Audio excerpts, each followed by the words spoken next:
ಸಂತಾನದ ಸೌಭಾಗ್ಯವನ್ನ ಪಡೆಯುವುದು ಈ ಕಾಲದಲ್ಲಿ ತುಸು ಕಷ್ಟವೇ. ಆಧುನಿಕ ಜೀವನ ಶೈಲಿಯಿಂದ ಅನೇಕ ರೋಗಗಳಿಗೆ ತುತ್ತಾಗ್ತಿರುವ ಮಹಿಳೆಯರು ಮಕ್ಕಳನ್ನ ಪಡೆಯುವ ಅವಕಾಶದಿಂದ ವಂಚಿತರಾಗ್ತಿರ್ತಾರೆ. ಇದಕ್ಕೆ ಕಾರಣಗಳು ಹಲವಾರಿವೆ.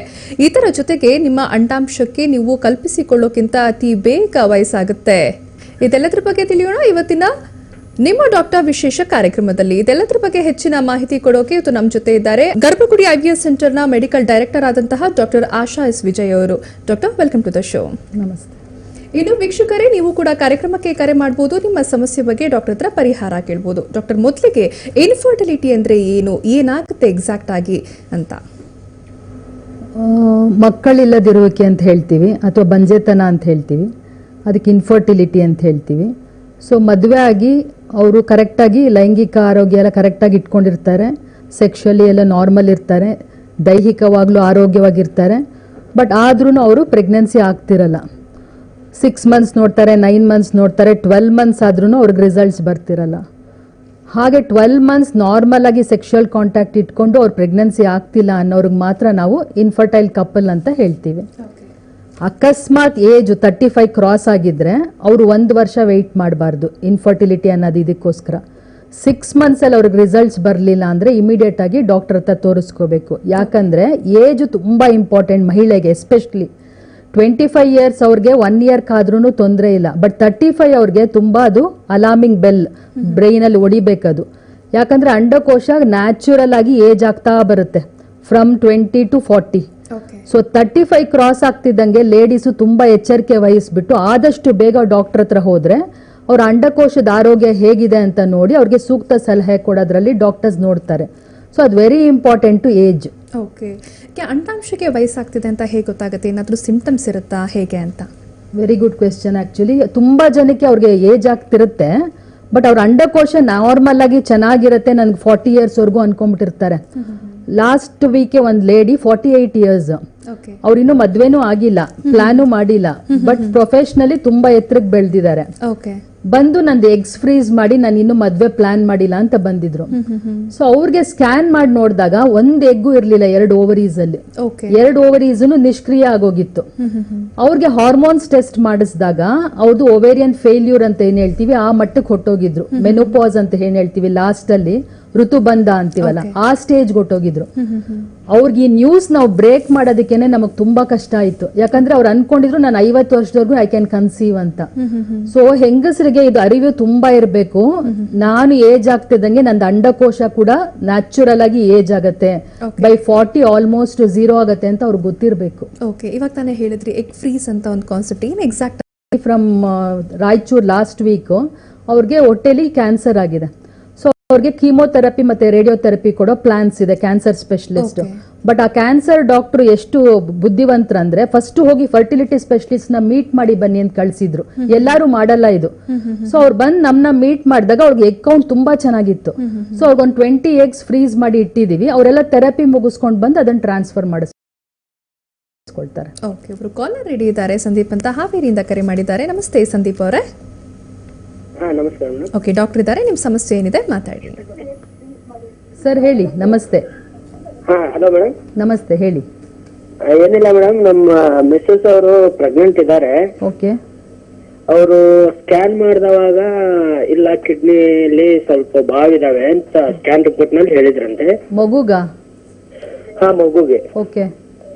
ಅದಕ್ಕೆ ಅದು ಸ್ವಲ್ಪ ಯಾಕೆ ನಮ್ಗೆ ಸಮಂಜಸ ಅನ್ನಿಸ್ಲಿಲ್ಲ, ಅದಕ್ಕೆ ಕಾಲ್ ಮಾಡಿದೆ. ಯಾವ ಊರು ಸರ್ ನೀವು? ನಮ್ದು ಹಾವೇರಿ ಡಿಸ್ಟಿಕ್. ಓಕೆ, 2 ಕಿಡ್ನಿಲೂ ಊತ ಇದೆಯಂತ? ಒಂದಕ್ಕೆ ಫಸ್ಟ್ ಗೆ ನಾವು ಹುಬ್ಳಿಯಲ್ಲಿ ಸ್ಕ್ಯಾನ್ ಮಾಡಿಸಿದ್ವಿ. ಅವರು ಒಂದು ರೈಟ್ ಸೈಡ್ ಒಂದ್ ಸ್ವಲ್ಪ ಲೈಟ್ ಆಗಿ ಬಾವಿದೆ ಅಂತ ಹೇಳಿದ್ರು. ಆಮೇಲೆ ಇಲ್ಲಿ ಹಾವೇರಿ ಅವ್ರ ತವ್ರ ಮನೆಗೆ ಬಂದು ಚೆಕಪ್ ಮಾಡಿಸ್ತಾವಾಗ ಅವರು ಇಲ್ಲ ಇನ್ನು 2 ಕಡೆನೂ ಒಂದು 10 mm ಒಂದು 13 mm ಅಂತ ಸ್ವಲ್ಪ ಕಿಡ್ನಿ ಬಾವಿದೆ ಅಂತ ಹೇಳಿದ್ದಾರೆ.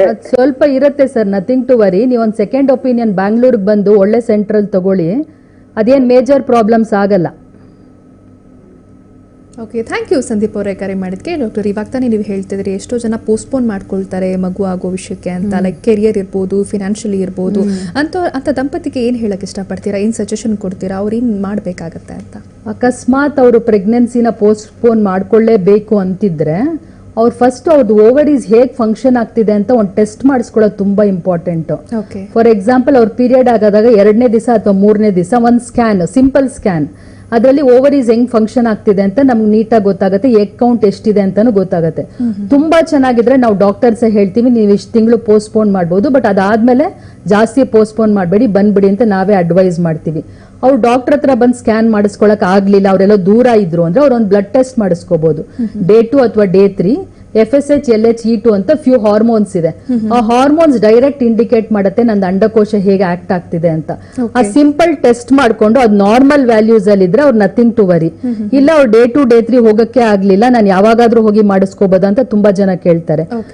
ಡೇ 2, ಡೇ 3 ಬಿಟ್ಟು ಬೇರೆ ಸಮಯದಲ್ಲಿ AMH ಅಂತ ಒಂದು ಹಾರ್ಮೋನ್ ಇದೆ, real indicator of ovarian function. ಅದು AMH ಏನಾದ್ರೂ ಒನ್ ವ್ಯಾಲ್ಯೂ ಕೆಳಗಡೆ ಬರ್ತಾ ಇದೆ ಅಂದ್ರೆ ladies should be very careful. For example non last 5 years ಇಂದ ನೋಡ್ತಿರೋ ತರ 25-30 year ಗ್ರೂಪ್ ಅವ್ರಿಗೂ 35-40 year ತರ ಆಗ್ತಾ ಇದೆ ಓವರೀಸ್. ಯಾಕೆ ಅಂತ ಕೇಳ್ತಾರೆ ತುಂಬಾ ಜನ. ಒಂದು ಜೆನೆಟಿಕ್ ಇರ್ಬೋದು, ಅವ್ರ ತಾಯಿಯಂದ್ರಿಗೆ ಅವ್ರ ಚಿಕ್ಕಮ್ಮಂದ್ರಿಗೆ ಯಾರಿಗಾದ್ರೂ ಮುಟ್ಟು ತುಂಬಾ ಬೇಗ ನಿಂತಿದ್ರೆ ಲೇಡೀಸ್ ತುಂಬಾ ಹುಷಾರಾಗಿರ್ಬೇಕು. ನಾನ್ ಲಾಸ್ಟ್ ವೀಕ್ ಒಂದು ಇವ್ರನ್ನ ನೋಡಿದೆ, ಸಿಸ್ಟರ್ಸ್, ಒಂದು ದೊಡ್ಡವಳು ಚಿಕ್ಕವಳು, ಇಬ್ರಿಗೂ ಅವ್ರ ತಾಯಿಗೆ 35 yearsಗೆನೆ ಮುಟ್ ನಿಂತೋಗಿತ್ತು. ಇವ್ರು ಆದಷ್ಟು ಬೇಗ ಬಂದಿಲ್ಲ, ಲೇಟ್ ಮಾಡ್ಕೊಂಡೇ ಬಂದಿದ್ದಾರೆ, ಬಟ್ ಅವ್ರಿಬ್ರಿಗೂ ಓವರೀಸ್ ಫೇಲ್ ಆಗೋಗಿತ್ತು. ಸೊ ಆ ತರ ಮಟ್ಟದವರೆಗೂ ಹೋಗ್ಬಾರ್ದು. ಅವಾಗ ನಾವು ಬರೀ ಅಂಡಾಣು ದಾನಿಗಳಿಂದ ಅವ್ರಿಗೆ ಮಗು ಮಾಡ್ಬೋದು. ಅವ್ರದೇ ಮಗು ಬೇಕು ಅಂತ ಎಲ್ಲಾರ್ಗೂ ಆಸೆ ಇರುತ್ತೆ. ಸೊ ಆದಷ್ಟು ಬೇಗ ಅವ್ರು AMH ಟೆಸ್ಟ್ ಮಾಡಿಸ್ಕೊಂಡು ಅದ್ರ ವ್ಯಾಲ್ಯೂ ನೋಡ್ಕೊಂಡು ಫರ್ಟಿಲಿಟಿ ಎಕ್ಸ್ಪರ್ಟ್ ಹತ್ರ ಕೂತ್ ಸಮಾಲೋಚನೆ ಮಾಡಿದ್ರೆ ಅವ್ರಿಗೇನ್ ನೆಕ್ಸ್ಟ್ ಹೆಜ್ಜೆ ಅಂತ ನಾವು ನೀಟಾಗಿ ಹೇಳ್ಬೋದು. ಓಕೆ, ಇನ್ನೊಬ್ರು ಕಾಲರ್ ರೆಡಿ ಇದ್ದಾರೆ, ಭಾಗ್ಯ ಅಂತ ದೊಡ್ಡಬಳ್ಳಾಪುರದಿಂದ ಕರೆ ಮಾಡಿದ್ದಾರೆ. ನಮಸ್ತೆ ಭಾಗ್ಯ ಅವರೇ. ನಮಸ್ತೆ ಮೇಡಮ್. ಓಕೆ, ಡಾಕ್ಟರ್ ಇದ್ದಾರೆ, ನಿಮ್ ಸಮಸ್ಯೆ ಏನಿದೆ ಮಾತಾಡಿ. ಮೇಡಮ್ ನಮ್ದು ಏಜ್ 37 ಇದೆ. ಓಕೆ.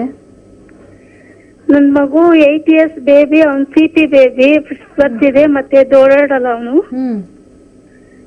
ಮತ್ತೆ ಮಗು ಮಾಡ್ಕೋಬೇಕು ಅನ್ಕೊಂಡಿದೀವಿ, ಟ್ರೀಟ್ಮೆಂಟ್ ತಗೋಬೇಕಾ? CP ಬೇಬಿ ಇದೆಯಲ್ಲ ಫಸ್ಟ್, ಅದಕ್ಕೋಸ್ಕರ.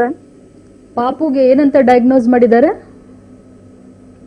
ಅಲ್ಲ ಮೇಡಮ್, ನಿಮ್ ಪಾಪುಗೆ ಏನಂತ ಪ್ರಾಬ್ಲಮ್ ಅಂತ ಹೇಳಿದ್ದಾರೆ ಡಾಕ್ಟರ್ಸ್?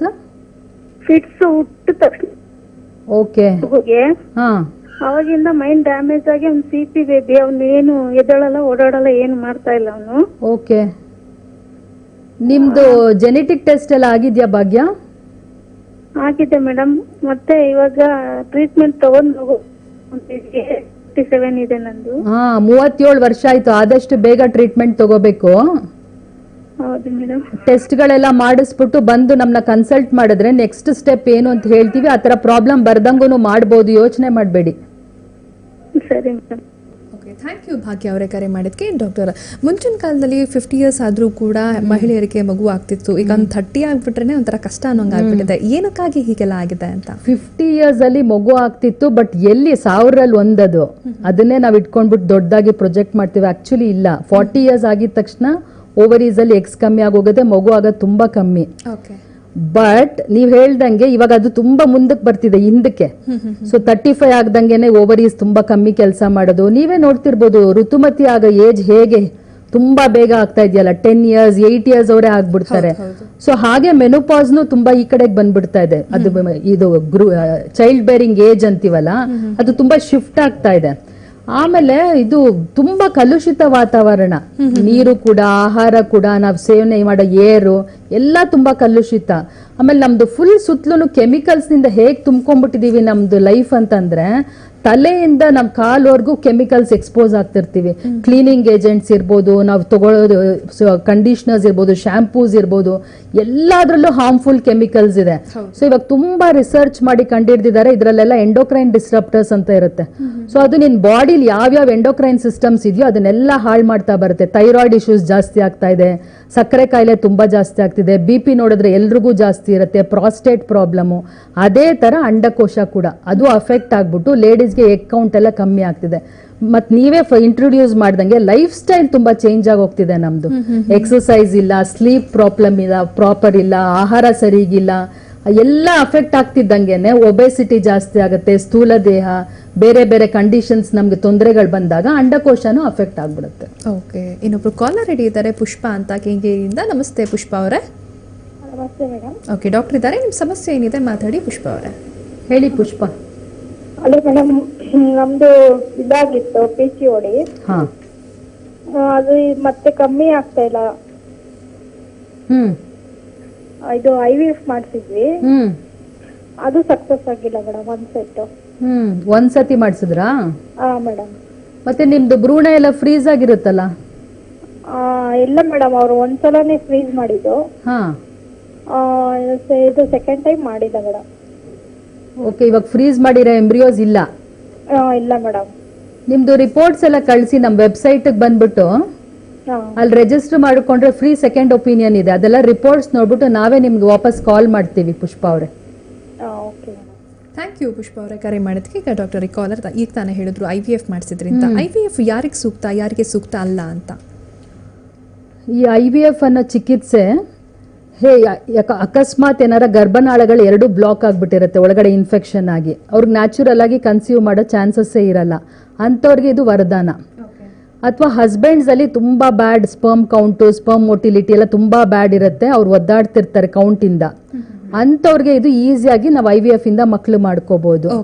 ಇಲ್ಲ ಅಕಸ್ಮಾತ್ ಅವ್ರಿಗೆ ಗರ್ಭಕೋಶದಲ್ಲಿ ಮಗುನೇ ನಿಲ್ತಿರಲ್ಲ, ರಿಪೀಟೆಡ್ ಆಗಿ ಅಬಾರ್ಷನ್ಸ್ ಆಗ್ತಿರತ್ತೆ, ಹೋಗ್ಬಿಡ್ತಿರತ್ತೆ ಅಂತ ತುಂಬಾ ತೊಂದರೆ ಅನುಭವಿಸ್ತಿರ್ತಾರೆ, ಅಂಥವ್ರಿಗೆ ನಾವು ಎಂಬ್ರಿಯೋ ಬಯಾಪ್ಸಿ ಮಾಡ್ಬಿಟ್ಟು ಯಾವುದು ಒಳ್ಳೆ ಎಂಬ್ರಿಯೋಸ್ ಇದೆಯೋ ಅದನ್ನ ನೋಡ್ಬಿಟ್ಟು ಅವ್ರಿಗೆ ಟ್ರಾನ್ಸ್ಫರ್ ಮಾಡ್ಬೋದು. PGS PGD ಅಂತೀವಿ. ಆ ತರ ತುಂಬಾ ಜನಕ್ಕೆ ಇದು IVF ವರದಾನ. ಇವ್ರು ಹೇಳ್ತಿದ್ದಂಗೆ ಪಾಲಿಸಿಸ್ಟಿಕ್ ಓವರೀಸ್ ಅಂತ ಹೇಳ್ತಾ ಇದ್ರು. ಅವ್ರಿಗೆ ತುಂಬಾ ಜನಕ್ಕೆ ಏನ್ ಮಾಡ್ತಾರೆ, ಲ್ಯಾಪ್ರೋಸ್ಕೋಪಿ ಮೂಲಕ ಪಾಲಿಸಿಸ್ಟಿಕ್ ಓವರೀಸ್ ನ ಬರ್ನ್ ಮಾಡ್ತಾರೆ, ಸಿಸ್ಟ್ ನ ಪಂಕ್ಚರ್ ಮಾಡ್ತಾರೆ. ಅಕಸ್ಮಾತ್ ಯಾರಾದ್ರೂ ಅದನ್ನ ಕೇರ್ಫುಲ್ ಆಗಿ ಮಾಡ್ಲಿಲ್ಲ, ತುಂಬಾ ಓವರ್ ಜಿಲಸ್ ಆಗಿ ಮಾಡ್ಬಿಟ್ರು ಅಂದ್ರೆ ಅವ್ರದ್ದು ಎಗ್ ಕೌಂಟ್ ಎಲ್ಲ ತುಂಬಾ ಬೇಗ ಕಮ್ಮಿ ಆಗ್ಬಿಡುತ್ತೆ, ಬಿಕಾಸ್ ಆಫ್ ದ ಕರೆಂಟ್ ಅಲ್ಲಿ ನಾವೆಲ್ಲ ಪಂಕ್ಚರ್ ಮಾಡಿರ್ತೀವಲ್ಲ. ಸೊ PCOD ಅವರು ಲ್ಯಾಪ್ರೋಸ್ಕೋಪಿ ಮಾಡಿಸ್ಕೊಂಡ್ಮೇಲೆ ಕೇರ್ಫುಲ್ ಆಗಿ ಅವ್ರ ಎಗ್ ರಿಸರ್ವ್ ನ ಮಾನಿಟರ್ ಮಾಡ್ಕೋಬೇಕು. ನಾನು ತುಂಬಾ ಜನ ನೋಡಿದೀನಿ, ಡ್ರಿಲ್ಲಿಂಗ್ ಆಯ್ತು ನನಗೆ 5 years ಬ್ಯಾಕ್ ಅಂತ ಬರ್ತಾರೆ, ಬಟ್ ಅಷ್ಟ್ರಲ್ಲಿ ಅವ್ರಿಗೆ ಎಗ್ಸೇ ಹೊಟ್ಟೋಗಿರುತ್ತೆ. ಸೊ ಅವ್ರು ಮಾನಿಟರ್ ಮಾಡಿಕೊಂಡು ಹಾರ್ಮೋನ್ ಟೆಸ್ಟ್ ಮಾಡಿಸ್ಕೊಂಡು ಡಾಕ್ಟರ್ ಹತ್ರ ಸಲಹೆ ಪಡ್ಕೊಂಡು ಆದಷ್ಟು ಬೇಗ ಕನ್ಸೀವ್ ಆಗಬೇಕು. ಡಾಕ್ಟರ್, ಆಗಲಿ ನೀವು ಇನ್ಫರ್ಟಿಲಿಟಿ ಬಗ್ಗೆ ಹೇಳ್ತಾ ಇದ್ರಿ. ಇತ್ತೀಚಿನ ದಿನಗಳಲ್ಲಿ ಮಹಿಳೆಯರಿರ್ಬೋದು ಪುರುಷರಿರ್ಬೋದು ಅಡಿಕ್ಟ್ ಆಗಿಬಿಟ್ಟಿರ್ತಾರೆ ಧೂಮಪಾನ, ಮದ್ಯಪಾನಕ್ಕೆ. ಇದು ಎಷ್ಟು ರೀತಿ ಅವ್ರಿಗೆ ಅಫೆಕ್ಟ್ ಮಾಡುತ್ತೆ, ಮಗು ಆಗೋ ವಿಷಯಕ್ಕೆ ಸಂಬಂಧಪಟ್ಟಂತೆ ಯಾವ ರೀತಿ ಅವ್ರಿಗೆ ಅಫೆಕ್ಟ್ ಮಾಡುತ್ತೆ ಅಂತ? ಅಡಿಕ್ಷನ್ಸ್ ಅನ್ನೋದು ತುಂಬ ಫಸ್ಟ್ ಕಾಸ್ ಇನ್ಫರ್ಟಿಲಿಟಿಗೆ. ಟೊಬ್ಯಾಕೋ ಸೇವನೆ ಇರ್ಬೋದು, ಅಥವಾ ಸ್ಮೋಕಿಂಗ್ ಇರ್ಬೋದು, ಅಥವಾ ಆಲ್ಕೋಹಾಲ್ ಕನ್ಸಂಪ್ಷನ್ ಇರ್ಬೋದು. ಸೊ ಇದೆಲ್ಲ ತುಂಬ ಪಾಯ್ಸನಸ್ ಬಾಡಿಗೆ. ಸೊ ಹೇಗೆ ಬೇರೆ ಆರ್ಗನ್ಸ್ಗೆ ಅಫೆಕ್ಟ್ ಆಗುತ್ತೋ ಅದೇ ಥರ ಅವ್ರಿಗೆ ಫರ್ಟಿಲಿಟಿಗೂ ಅಫೆಕ್ಟ್ ಆಗುತ್ತೆ. ಈಗ ನಾವು ಜಾಸ್ತಿ ಲೇಡೀಸ್ ಬಗ್ಗೆ ಚರ್ಚೆ ಮಾಡ್ತಿರೋದ್ರಿಂದ ತುಂಬಾ ಜನ ಈ ಹಳ್ಳಿಗಾಡಲ್ಲಿ ಟೊಬ್ಯಾಕೋ ಚೂವಿಂಗ್, ಕಡ್ಡಿ ಪುಡಿ ತುಂಬಾ ಸೇವನೆ ಮಾಡ್ತಾನೆ ಇರ್ತಾರೆ, ಒತ್ತರಿಸ್ಕೊಂಡೇ ಇರ್ತಾರೆ. ಅದರಲ್ಲೆಲ್ಲ ಕ್ಯಾನ್ಸರ್ಸ್ ಬರುತ್ತೆ, ಥ್ರೋಟ್ ಪ್ರಾಬ್ಲಮ್ ಎಲ್ಲ ಗೊತ್ತಿರುತ್ತೆ. ಬಟ್ ಈ ಓವರೀಸ್ ಫಂಕ್ಷನಿಂಗ್ ಬಗ್ಗೆನೂ ಅದು ತುಂಬಾ ಅಫೆಕ್ಟ್ ಮಾಡುತ್ತೆ, because it's a poison for the organ. So ಅಂಥವ್ರಿಗೆ ನಾನು ನೋಡಿದ್ದೀನಿ ಆಫ್ಟರ್ 30 ತುಂಬಾ ಬೇಗ ಅವ್ರಿಗೆ ಅಲ್ಲಿ ಗ್ರಾಫ್ ಬರ್ತಿರ್ಬೋದು ಟಿವಿಲಿ, ಹೇಗೆ ಅದು ಅಂಡಾಶಯದ ಇದು ಕೊರತೆ ಬೇಗ ಕಮ್ಮಿ ಆಗ್ತಾ ಹೋಗುತ್ತೆ ಕೌಂಟ್. ಸೊ ಅವರು ಕೂಡ ಅದನ್ನ ಅಡಿಕ್ಷನ್ಸ್ನೆಲ್ಲ ಕಾನ್ಕರ್ ಮಾಡಿ ಬಿಟ್ರೆ ತುಂಬಾ ಒಳ್ಳೇದು. ಆಲ್ಮೋಸ್ಟ್ 200ಗಿಂತ ಜಾಸ್ತಿ ಕೆಮಿಕಲ್ಸ್ ಇರುತ್ತೆ ಸ್ಮೋಕಿಂಗ್, ನಿಕೋಟಿನ್ ಆಗಿರ್ಬೋದು, ಅದರಲ್ಲಿ ಅಷ್ಟು ಪಾಯ್ಸನ್ಸ್ ಇರುತ್ತೆ. ಲೇಡೀಸು ಸ್ಮೋಕ್ ಮಾಡೋದ್ರಿಂದ ಒಂದು ಅವ್ರಿಗೆ ಕನ್ಸೀವ್ ಆಗೋದ್ರಲ್ಲಿ ತುಂಬಾ ಪ್ರಾಬ್ಲಮ್ ಆಗುತ್ತೆ, ಕನ್ಸೀವ್ ಆದ್ರೂ ಅದು ಅಬಾರ್ಟ್ ಆಗೋ ಚಾನ್ಸಸ್ ತುಂಬಾ ಜಾಸ್ತಿ ಇರುತ್ತೆ, ಅಥವಾ ಮಗುದು ಬೆಳವಣಿಗೆ ತುಂಬಾ ಕೊರತೆ ಆಗತ್ತೆ, 2 kg ತುಂಬಾ ಕಮ್ಮಿ, ಪ್ರೀಟರ್ಮ್ ಡೆಲಿವರಿ ಆಗೋದು, NICU ಇರೋದು, ಮಗು ಬುದ್ಧಿಮಾಂದ್ಯತೆ ಅವೆಲ್ಲ ಜಾಸ್ತಿ ಕಾಂಪ್ಲಿಕೇಶನ್ಸ್ ಆಗುತ್ತೆ. ಸೊ ಯಾರು ಮಗುಗೆ ಪ್ಲಾನ್ ಮಾಡ್ತಿರ್ತಾರೋ ಆದಷ್ಟು ಈ ಅಡಿಕ್ಷನ್ ಇಂದ ಆಚೆ ಬಂದು ಆಮೇಲೆ ಕನ್ಸೀವ್ ಆಗೋದು ತುಂಬಾ ಇಂಪಾರ್ಟೆಂಟ್. ಇನ್ನೊಂದು ವೆರಿ ಇಂಪಾರ್ಟೆಂಟ್ ಅಂದ್ರೆ ಈ ತುಂಬಾ ಹೀಟೆಡ್ ಎನ್ವೈರನ್ಮೆಂಟ್ ಅಲ್ಲಿ ಕೆಲಸ ಮಾಡ್ತಿರ್ತಾರಲ್ಲ, ಹೋಟೆಲ್ಸ್ ಇರ್ಬೋದು, ಶೆಫ್ಸ್ ಇರ್ಬೋದು, ಅಥವಾ ಸ್ಟೀಲ್ ಫರ್ನೇಸಸ್ ಇರ್ಬೋದು, ಅಥವಾ ಪುರೋಹಿತರು ಇರ್ಬೋದು, ಆ ಥರ ಹೀಟೆಡ್ ಎನ್ವೈರನ್ಮೆಂಟ್ ಅಲ್ಲಿ ಕೆಲಸ ಮಾಡೋರ್ಗು ಫರ್ಟಿಲಿಟಿ ಒಂದು ದೊಡ್ಡ ಇಶ್ಯೂ. ಸೊ ಅಂಥವ್ರು ಆದಷ್ಟು ದೂರ, ಹೀಟ್ ಇಂದ ದೂರ ಹೋಗಿ ಒಂದು 2-3 months ಆದ್ಮೇಲೆ ಕನ್ಸೀವ್ ಆದ್ರೆ ಅವ್ರಿಗೂ ಒಳ್ಳೆ ರಿಸಲ್ಟ್ಸ್ ಬರುತ್ತೆ. ಈ ಕೆಮಿಕಲ್ಸ್ ಎಕ್ಸ್ಪೋಸ್ ಮಾಡ್ಕೊಳ್ತಿರ್ತಾರಲ್ಲ ಫ್ಯಾಕ್ಟ್ರೀಸ್ ಅಲ್ಲಿ, ಪೇಂಟ್ ಇರ್ಬೋದು, ಪ್ಲಾಸ್ಟಿಕ್ ಇಂಡಸ್ಟ್ರೀಸ್ ಇರ್ಬೋದು, ಅಂಥವ್ರಲ್ಲೂ ಈ ಕೆಮಿಕಲ್ಸ್ ಇಂದಾನು ಅವ್ರದ್ದು ಅಂಡಾಶಯದ ಕೊರತೆ ಇರುತ್ತೆ, ಪ್ಲಸ್ ಮೆನ್ನಲ್ಲೂ ಪ್ರಾಬ್ಲಮ್ಸ್ ಇರುತ್ತೆ. ಸೊ ಈ ಕೆಮಿಕಲ್ಸ್ ಎಕ್ಸ್ಪೋಜರ್ ಕಮ್ಮಿ ಮಾಡ್ತಿದ್ದಂಗೆನೆ ಅವ್ರಿಗೂ ರಿಸಲ್ಟ್ಸ್ ಉತ್ತಮವಾಗಿ ಬರಕ್ ಶುರು ಆಗುತ್ತೆ. Okay doctor, over all life style ಇರ್ಬೋದು, ಫುಡ್ ಹ್ಯಾಬಿಟ್ಸ್ ಇರ್ಬೋದು, ಆರೋಗ್ಯ ಶೈಲಿ ಹೇಗಿದ್ರೆ ಒಳ್ಳೇದು ಅಂತ ಹೇಳ್ತೀರಾ? ವೆರಿ ಇಂಪಾರ್ಟೆಂಟ್ ಅದು. ತುಂಬ ಜನಕ್ಕೆ ನಾನು ಪ್ರಶ್ನೆ ಮಾಡ್ತೀನಿ, ಯಾವ ಥರ ನೀವು ಎಕ್ಸಸೈಸ್ ಮಾಡ್ತೀರಾ, ಹೇಗೆ ಫಿಸಿಕಲ್ ಫಿಟ್ನೆಸ್ ಇಟ್ಕೊಳ್ತೀರಾ ಅಂತ. ಅದೆಲ್ಲ ನಾವು ಯೋಚನೆ ಕೂಡ ಮಾಡೋಕ್ಕಾಗಲ್ಲ ಡಾಕ್ಟರ್ ಅಂತಾರೆ. ಆದಷ್ಟು ಕೆಲ್ಸಕ್ಕೆ ಓಡೋಗೋದು, ಬರೋದು, ಊಟ ಮಾಡಿ ಮಲಗೋದು, ಅವಾಗ ಅದು ಫಿಟ್ನೆಸ್ ಇರಲ್ಲ. ಸೊ ಯಾವುದಾದ್ರೂ ಒಂದು ಯೋಗ ಅಥವಾ ಪ್ರಾಣಾಯಾಮ, ಯಾವುದಾದ್ರೂ ಒಂದು ಲೈಫ್ ಸ್ಟೈಲ್ ಅವರು ಮಾಡಿಫೈ ಮಾಡ್ಕೊಳ್ಳೇಬೇಕು. ಆಮೇಲೆ ಆಹಾರನ ಟೈಮ್ಗೆ ಸೇವನೆ ಮಾಡಬೇಕು. ಈ ವಿಟಮಿನ್ B12 ಇರ್ಬೋದು, ವಿಟಮಿನ್ ಡಿ ಇರ್ಬೋದು, ಕ್ಯಾಲ್ಸಿಯಂ ಇರ್ಬೋದು, ಇವೆಲ್ಲ ಲೇಡೀಸ್ ಅಲ್ಲಿ ಫರ್ಟಿಲಿಟಿ ಕಮ್ಮಿ ಮಾಡುತ್ತೆ ಕೊರತೆ ಆಗ್ತಿದ್ದಂಗೆನೆ. ಸೊ ಅವ್ರು ಕರೆಕ್ಟ್ ಆಗಿ ಹಣ್ಣು ತರಕಾರಿ ಸೇವನೆ ಮಾಡೋದು, ಕರೆಕ್ಟ್ ಟೈಮ್ ನಿದ್ದೆ ಮಾಡೋದು, ತುಂಬಾ ಗ್ಯಾಡ್ಜೆಟ್ಸ್ ಅಲ್ಲಿ ಇರದೇ ಇರೋದು, ಈ ಮೊಬೈಲ್ಸ್, ಲ್ಯಾಪ್ಟಾಪ್ಸ್, ಟ್ಯಾಬ್ಸ್ ಎಲ್ಲಾನು ಅದು ಎಲೆಕ್ಟ್ರೋಮ್ಯಾಗ್ನೆಟಿಕ್ ಫ್ರೀಕ್ವೆನ್ಸೀಸ್ ಅಂತ ಕೊಡುತ್ತೆ. ಸೊ ಅದೆಲ್ಲ ಅಫೆಕ್ಟ್ ಆಗ್ತಿರುತ್ತೆ ನಮ್ಮ ಆರ್ಗನ್ಸ್ಗೆ. ಎಲ್ಲದ್ರಿಂದ ಸ್ವಲ್ಪ ದೂರ ಮಟ್ಟಕ್ಕೆ ಹೋಗೋದು, ಲೈಫ್ ಸ್ಟೈಲ್ ಒಂಚೂರು ಇಂಪಾರ್ಟೆಂಟ್ ಕೊಟ್ರೆ ಅವ್ರ ರಿಸಲ್ಟ್ಸು ಅದೇ ತರ ಬರುತ್ತೆ. ಓಕೆ ಡಾಕ್ಟರ್, ನೀವೀಗ ಇಷ್ಟೆಲ್ಲ ಹೇಳಿದ್ರಿ, ಎಷ್ಟೋ ಜನಕ್ಕೆ ಇದ್ರ ಬಗ್ಗೆ ಮಾಹಿತಿನೇ ಇರೋದಿಲ್ಲ, ಲೈಕ್ ಇದ್ರ ಬಗ್ಗೆ ತಲೆನೂ ಕೆಡಿಸ್ಕೊಳ್ಳೋದಿಲ್ಲ. ಸೊ ಜನರಿಗೆ ಒಂಥರ ಅವೇರ್ನೆಸ್ ಮೂಡಿಸ್ಲೋಕೆ ನೀವು ಏನು ಕ್ಯಾಂಪ್ಸ್ ಏನಾದ್ರು ಮಾಡ್ತೀರಾ ಹೇಗೆ ಅಂತ? ಹೌದು, ಇದು ಟಿವಿ ಪ್ರೋಗ್ರಾಮು ಅದರ ನಿಟ್ಟಿನ ಕಡೆನೆ ಅವೇರ್ನೆಸ್ ಮೂಡ್ಸೋದಕ್ಕೇನೆ ನಾವು ಎಷ್ಟೊಂದು ಕಡೆ ಕ್ಯಾಂಪ್ಸ್ ಮಾಡ್ತೀವಿ ರೂರಲ್ ಸೈಡಲ್ಲಿ ಎಲ್ಲ. ಸೊ ಈಗ 31 ಜಾನ್ವರಿ ನಮ್ದು ದೊಡ್ಡಬಳ್ಳಾಪುರದಲ್ಲಿ ಒಂದು ಮೇಜರ್ ಕ್ಯಾಂಪ್ ಇದೆ. ಸೊ ನೆಕ್ಸ್ಟ್ ಫೆಬ್ರವರಿಲಿ ಕನಕಪುರ, ರಾಮನಗರ, ಕೊಳ್ಳೇಗಾಲ ಎಲ್ಲಾ ಕಡೆ ಹಮ್ಮಿಕೊಂಡಿದೀವಿ. ಸೊ ಅವತ್ತಿನ ದಿವಸ ಅವ್ರ ಕಪಲ್ಸ್ ಬಂದು ಅವ್ರ ರಿಪೋರ್ಟ್ಸ್ ತೋರಿಸ್ಬಿಟ್ಟು ನಮ್ಮ ಡಾಕ್ಟರ್ಸ್ನ ಮೀಟ್ ಮಾಡಿ ಏನಕ್ಕೆ ಅವ್ರಿಗೆ ಮಗು ಆಗ್ತಿಲ್ಲ ಅಂತ ಒಂದು ಸೆಕೆಂಡ್ ಒಪಿನಿಯನ್ ತಗೋಬಹುದು. ಅವತ್ತಿನ ದಿವಸನೇ ಫ್ರೀ ವೀರ್ಯ ಪರೀಕ್ಷೆ ಇರುತ್ತೆ, ಅಲ್ಲೇ ಮಾಡ್ತೀವಿ. ಸೊ ಅದನ್ನ ನೋಡ್ಕೊಂಡು ಇವರ ಕಾರಣ ಅಥವಾ ಲೇಡಿನ ಕಾರಣ ಅಂತಾನು ನೋಡಿ ಹೇಳ್ಬೋದು. ಪ್ಲಸ್ ಅವ್ರಿಗೆ ಮೆಡಿಸಿನ್ಸ್ ಫ್ರೀ ಸಪ್ಲೈ ಇರುತ್ತೆ. ತುಂಬಾ ಜನ ಕ್ಯಾಂಪ್ಸ್ ಅಲ್ಲೇ ಕನ್ಸೀವ್ ಆಗ್ಬಿಟ್ಟು ಅವ್ರಿಗೆ ಪ್ರೆಗ್ನೆನ್ಸಿ ಆಗಿದೆ.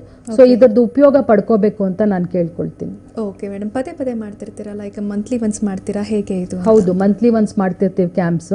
ನಮ್ ವೆಬ್ಸೈಟ್ಗೆ ಹೋದ್ರೆ ಎಲ್ಲಾ ಡೀಟೇಲ್ಸ್ ಅಲ್ಲಿ ಸಿಗುತ್ತೆ. ಪ್ಲಸ್ ನಾವು ಆಚೆ ಕಡೆ ಟಿಪ್ ಟೂರ್ ಅಲ್ಲಿ ಕೊಳ್ಳೇಗಾಲದಲ್ಲೆಲ್ಲ OPDs ಮಾಡ್ತೀವಿ ವೀಕ್ಲಿ ಒನ್ಸ್. ಸೊ ಅವತ್ತಿಂತ ಅಕಸ್ಮಾತ್ ಅವ್ರಿಗೆ ಬ್ಯಾಂಗ್ಳೂರ್ಗೂ ಬರಕ್ ಆಗ್ಲಿಲ್ಲ ಅಂತಂದ್ರೆ ಅವ್ರ OPDಗೆ ಕೂಡ ಎಂಟ್ರಿ ಆಗ್ಬಹುದು. ಓಕೆ ಮೇಡಮ್, ಇನ್ನು ಇನ್ಫರ್ಟಿಲಿಟಿಗೆ ಬೇರೆ ಏನೆಲ್ಲ ಕಾರಣ ಇರುತ್ತೆ ಅಂತ? ಹಲವಾರು ಕಾರಣಗಳಿರುತ್ತೆ. ಒಂದು ಟ್ಯೂಬಲ್ ಇನ್ಫೆಕ್ಷನ್ ಇರ್ಬೋದು, ಅಥವಾ ಗರ್ಭಕೋಶದೊಳಗಡೆ ಒಂದು ಒಳಪದರ ಇರುತ್ತೆ ಎಂಡೋಮೆಟ್ರಿಯಂ ಅಂತ, ಅದು ಬೆಳವಣಿಗೆನೇ ಆಗಲ್ಲ ಒಬ್ಬೊಬ್ಬರಿಗೆ. ಅಥವಾ ಫೈಬ್ರಾಯ್ಡ್ಸ್ ಅಂತ ಗೆಡ್ಡೆಗಳು ಗರ್ಭಕೋಶ ತುಂಬಾ ತುಂಬಿಕೊಂಡಿದ್ರೆ ಅದು ಮಗು ಬೆಳೆಯೋದಕ್ಕೆ ಜಾಗ ಇರಲ್ಲ. ಅಥವಾ ಹಸ್ಬೆಂಡ್ಸ್ ಅಲ್ಲಿ ತುಂಬಾ ಕಾರಣಗಳಿರುತ್ತೆ, ಅವ್ರದ್ದು ಕೌಂಟ್ ತುಂಬಾ ಲೋ ಇರುತ್ತೆ. ನಾರ್ಮಲಿ 15 ಮಿಲಿಯನ್ ಇರಬೇಕು, 10 ಮಿಲಿಯನ್ಗಿಂತ ಕಮ್ಮಿ ಆಗ್ತಿದ್ದಂಗೆನೆ ಅವ್ರಿಗೆ ಪ್ರಾಬ್ಲಮ್ ಸ್ಟಾರ್ಟ್ ಆಗತ್ತೆ. ಅಥವಾ ಚಲನಾಶಕ್ತಿ ತುಂಬಾ ಕಮ್ಮಿ ಇದ್ದಾಗ ಅವ್ರಿಗೆ ಪ್ರೆಗ್ನೆನ್ಸಿ ಆಗ್ತಿರಲ್ಲ. ಸೊ ಪಾಲಿಪ್ಸ್ ಇರ್ಬೋದು, ಎಂಡೋಮೆಟ್ರಿಯೋಸಿಸ್ ಅಂತ ನೀವು ಕೇಳಿರ್ಬೋದು, ಪೀರಿಯಡ್ಸ್ ಟೈಮಲ್ಲಿ ತುಂಬಾ ಒದ್ದಾಡ್ತಾರಲ್ಲ ಪೇನ್ ಇಂದ. ಸೊ ಅಂತವ್ರಿಗೆ ಒಳಗಡೆ ರಕ್ತ ಹೆಪ್ಪಗಟ್ಬಿಟ್ಟಿರುತ್ತೆ, ಅವ್ರಿಗೆ ಅಂಡಾಶಯ ಕರೆಕ್ಟ್ ಆಗಿ ಕೆಲಸ ಮಾಡ್ತಿರಲ್ಲ. ಈ ತರ ಹಲವಾರು ಕಾರಣಗಳಿಂದ ಅವ್ರಿಗೆ ಇನ್ಫರ್ಟಿಲಿಟಿ ಪ್ರಾಬ್ಲಮ್ಸ್ ಬಂದಿರುತ್ತೆ. ಓಕೆ ಮೇಡಮ್, ನೀವು ಆಗ್ಲೇ ಹೇಳ್ತೀರಿ ಅಂಡಾಂಶಗಳಿಗೆ ವಯಸ್ಸಾಗತ್ತೆ ಅಂತ. ಅಂತವ್ರಿಗೆ ಲೈಕ್ ಎಷ್ಟೋ ಜನಕ್ಕೆ ಗೊತ್ತಾಗೋದಿಲ್ಲ ಆಗ್ತಿದೆ ಅನ್ನೋದು, ಅಥವಾ ಹೋಗಿ ಫ್ರೀಸ್ ಮಾಡಿಸ್ಬೇಕು ಅನ್ನೋದು ಕೂಡ ಅವ್ರಿಗೆ ಗೊತ್ತಿರಲ್ಲ. ಅವ್ರಿಗೇನಾದ್ರು ಸಿಂಪ್ಟಮ್ಸ್ ಇರುತ್ತಾ? ಲೈಕ್ ಅವ್ರಿಗೆ ರೆಗ್ಯುಲರ್ ಪೀರಿಯಡ್ಸ್ ಇರ್ಬೋದು, ಬೇರೆ ಎಲ್ಲ ಆರೋಗ್ಯ ಸರಿ ಇರ್ಬೋದು. ಸೊ ಏನಾದ್ರೂ ಸಿಂಪ್ಟಮ್ಸ್ ಬರುತ್ತಾ ಅವರು ಹೋಗಿ ಎಗ್ನ ಫ್ರೀಸ್ ಮಾಡಿಸ್ಕೊಳ್ಬೇಕು ಅಂತ ಅವ್ರಿಗೆ ತಲೆಗೆ ಬೇರೋ ಹಾಗೆ ಏನಾದ್ರೂ ಇರುತ್ತಾ? ಹೌದು, ಸೈಕಲ್ಸ್ ಇರ್ರೆಗ್ಯುಲರ್ ಆಗ್ಬಿಡುತ್ತೆ. ಓಕೆ, 1.5-2 ಮಂತ್ಸ್ ಆದ್ರೂ ಆಗದೆ ಇರೋದು, ಬಿಕಾಸ್ ಹಾರ್ಮೋನ್ಸ್ ಪ್ರೊಡ್ಯೂಸ್ ಮಾಡ್ತಿರಲ್ಲ ಅಂಡಕೋಶ, ಅದರಿಂದಾನೇ ಪೀರಿಯಡ್ಸ್ ಬರೋದು. ಇಲ್ಲ ತುಂಬಾ ಅರ್ಲಿ ಬಂದ್ಬಿಡುತ್ತೆ, 18-20 ಡೇಸ್ಗೆನೆ ಅವ್ರ ಪೀರಿಯಡ್ಸ್ ಆಗಕ್ ಶುರು ಆಗುತ್ತೆ. ಸೊ ಆಮೇಲೆ ಬ್ಲೀಡಿಂಗ್ ತುಂಬಾ ಕಮ್ಮಿ ಆಗೋದು, ಸುಮ್ನೆ ಕಾಣಿಸ್ಕೊಳ್ಳೋದು. ಸೊ ಈ ಪೀರಿಯಡ್ಸ್ ಎಲ್ಲ ಒಂದ್ ಮುನ್ಸೂಚನೆ ಕೊಡ್ತಿರತ್ತೆ, ಏನೋ ತೊಂದರೆ ಆಗ್ತಿದೆ ಅಂಡಾಶಯದಲ್ಲಿ ಅಥವಾ ಗರ್ಭಕೋಶದಲ್ಲಿ, ಹೋಗ್ಬಿಟ್ಟು ನೀವು ಟೆಸ್ಟ್ ಮಾಡಿಸ್ಕೋಬೇಕು. ಅಥವಾ ಅವ್ರ ಮದರ್ಸ್ ಅಲ್ಲಿ ಮತ್ತೆ ತಾಯಿ ತಂಗಿರಲ್ಲಿ ತುಂಬಾ ಪೀರಿಯಡ್ಸ್ ಪ್ರಾಬ್ಲಮ್ ಆಗ್ಬಿಟ್ಟು ಬೇಗ ಅವ್ರಿಗೆ ಮುಟ್ಟು ನಿಂತೋಗ್ಬಿಟ್ಟಿರುತ್ತೆ. ಸೊ ಅಂತವ್ರೆಲ್ಲ ಬೇಗ ಎಚ್ಚರ ವಹಿಸ್ಕೊಂಡು ಹೋಗ್ಬೇಕು. ಆಮೇಲೆ ಥೈರಾಯ್ಡ್ ಇಶ್ಯೂಸ್ ಇರೋರಿಗೆ ಆಂಟಿಬಾಡೀಸ್ ಅಂತ ಪ್ರೊಡ್ಯೂಸ್ ಆಗುತ್ತೆ. ಸೊ ಅದು ಓವರೀಸ್ಗೂ ಆಂಟಿಬಾಡೀಸ್ ಪ್ರೊಡ್ಯೂಸ್ ಆಗಿ ಓವರೀಸ್ ಎಲ್ಲ ಶ್ರಿಂಕ್ ಆಗೋ ಚಾನ್ಸಸ್ ಇರುತ್ತೆ. ಸೊ ಥೈರಾಯ್ಡ್ ಇಶ್ಯೂ ಇರೋರು ಆದಷ್ಟು ಬೇಗ ಹೋಗ್ಬಿಟ್ಟು ಅವ್ರ ಎಗ್ ಕೌಂಟ್ನೆಲ್ಲ ಟೆಸ್ಟ್ ಮಾಡಿಸ್ಕೋಬೇಕು. ಓಕೆ ಮೇಡಮ್, ಕೊನೆಯದಾಗಿ ಏನ್ ಹೇಳ್ತೀರಾ ಅಂತ? ಏಜ್ ಅನ್ನೋದು ತುಂಬಾ ಪ್ರೆಷಿಯಸ್. ತುಂಬಾ ಜನ ಲೇಡೀಸ್ಗೆ ಅದ್ರದ್ದು ಅವೇರ್ನೆಸ್ಸೇ ಇರಲ್ಲ. ನಂದು ಏಜ್ ಆಗ್ತಿದ್ರು ಪರವಾಗಿಲ್ಲ, ನನ್ಗೆ ಒಳಗಡೆ ಗರ್ಭಕೋಶ ಅಂಡಕೋಶ ಚೆನ್ನಾಗಿ ನನಗೆ ಮಗು ಆಗತ್ತೆ ಅನ್ಕೊಂಡ್ಬಿಟ್ಟಿರ್ತಾರೆ. ತುಂಬಾ ತಪ್ಪದು. ಸೊ ಏಜ್ ಎಷ್ಟು ಪ್ರೆಷಿಯಸ್ ಅಂತಂದ್ರೆ ಅವ್ರು 20 to 30 ಇಯರ್ಸ್ ಅಲ್ಲಿ ಅವ್ರ ಫ್ಯಾಮಿಲಿ ಕಂಪ್ಲೀಟ್ ಮಾಡಬೇಕು. ಅಕಸ್ಮಾತ್ ಆಗ್ಲಿಲ್ಲ ಏನೋ ತೊಂದರೆಯಿಂದ 30 ಕ್ರಾಸ್ ಆಯ್ತು ಅಂದ್ರೆ ಆದಷ್ಟು ಬೇಗ ಡಾಕ್ಟರ್ ಹತ್ರ ಹೋಗಿ ಸೂಕ್ತ ಸಲಹೆ ಪಡೆದು ಹಾರ್ಮೋನ್ಸ್ ಟೆಸ್ಟ್ ಮಾಡಿ ಅವರು ಪ್ಲಾನ್ ಮಾಡ್ಕೋಬೇಕು ಅವ್ರ ಫ್ಯಾಮಿಲಿ. ಸುಮ್ಮನೆ ಮನೇಲಿ ಕೂತ್ಕೊಂಡ್ಬಿಡ್ಬಾರ್ದು ಅನ್ನೋದಷ್ಟೇ. ಓಕೆ ಮೇಡಮ್, ಈಗ PCOD ಯಾಕೆ ಬರುತ್ತೆ ಅಂತ? ಪಾಲಿಸಿಸ್ಟಿಕ್ ಓವರೀಸ್ ಹೇಗೆ ಅಂತಂದ್ರೆ ಅಂಡಾಶಯದಲ್ಲಿ ತುಂಬಾ ಸಿಸ್ಟ್ಗಳು, ನೀರ್ಗಡ್ಡೆಗಳು ತುಂಬಿಕೊಳ್ಳುತ್ತೆ. ಅದಕ್ಕೆ ಒಂದು ಮೇಜರ್ ಕಾರಣ ಜೆನೆಟಿಕ್. ತಾಯಿ ಗರ್ಭದಲ್ಲಿ ಇರೋವಾಗ್ಲೇನೆ ಅವ್ರಿಗೆ ಆ ತರ ಪ್ರೀ ಪ್ರೋಗ್ರಾಮ್ ಆಗಿರುತ್ತೆ ಒಂದು. ಪ್ಲಸ್ ನಾವು ಲೈಫ್ ಸ್ಟೈಲ್ ಸರಿಗ್ ಮೇಂಟೈನ್ ಮಾಡದೇ ಇದ್ರೆ ಅವಾಗ ಇವೆರಡು ಆಡ್ ಆಗ್ಬಿಟ್ಟು ಅದು ಕಾಣಿಸ್ಕೊಳತ್ತೆ. ಅಕಸ್ಮಾತ್ ಮಗು ಮುಂಚೆಯಿಂದಾನೆ ಎಕ್ಸಸೈಸ್ ಸರಿಗ್ ಮಾಡಿ, ವೆಯ್ಟ್ ಕರೆಕ್ಟ್ ಆಗಿ ಮೇಂಟೈನ್ ಮಾಡಿ, ನ್ಯೂಟ್ರಿಷನ್ ಪರ್ಫೆಕ್ಟ್ ಆಗಿದ್ರೆ ಅದು ಮ್ಯಾನಿಫೆಸ್ಟ್ ಆಗಲೇಬೇಕು ಅಂತಿಲ್ಲ, ಅದನ್ನ ಕಂಪ್ಲೀಟ್ ಆಗಿ ನಾವು ಅವಾಯ್ಡು ಮಾಡಬಹುದು. ಓಕೆ ಮೇಡಮ್, ಸಾಕಷ್ಟು ಮಾಹಿತಿ ವಿಚಾರಗಳನ್ನು ತಿಳಿಸ್ಕೊಟ್ರಿ ಇನ್ಫರ್ಟಿಲಿಟಿ ಬಗ್ಗೆ. Thank you so much. ನಮಸ್ತೆ. ಇನ್ನು ವೀಕ್ಷಕರೇ, ನೀವು ಕೂಡ ಡಾಕ್ಟರನ್ನ ನೇರವಾಗಿ ಭೇಟಿ ಮಾಡಬೇಕು ಅಂದ್ರೆ ಈ ಅಡ್ರೆಸ್ ಅನ್ನ ನೋಟ್ ಮಾಡ್ಕೊಳ್ಳಿ. ಗರ್ಭಗುಡಿ IVF ಸೆಂಟರ್, ಹನುಮಂತನಗರ, ಕಲ್ಯಾಣ ನಗರ, ಜಯನಗರ, ಎಲೆಕ್ಟ್ರಾನಿಕ್ ಸಿಟಿ ಮತ್ತು ಮಾರತಹಳ್ಳಿ. ಇನ್ನು ದೂರವಾಣಿ ಸಂಖ್ಯೆ 88800000909 ಮತ್ತೊಂದು ಸಂಖ್ಯೆ 8884183338 ಮತ್ತೊಂದು ಸಂಖ್ಯೆ 9148038971.